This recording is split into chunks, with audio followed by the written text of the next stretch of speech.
বন্ধন হচ্ছে নামাজ।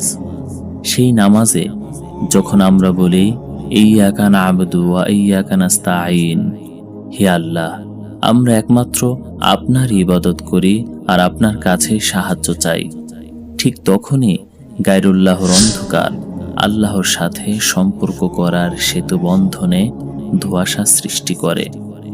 মহান রবের প্রেমের সাগরে ডুবে যাওয়ার পরিবর্তে নামাজি ব্যক্তি তখন শয়তানের সাথে সাঁতার কাটে। মনের অজান্তেই হাজার ওয়াসওয়াসা উকি দেয় তার হৃদয়ে, ফলে নামাজ শেষে খালি হাতে ঘরে ফিরে। এমন নামাজিদের অবস্থা হলো ওই জেলের মতো যে সারা রাত মাছ ধরেছে, সকালে উঠে দেখে তার পাত্র খালি, কারণ সে জানেই না তার পাত্র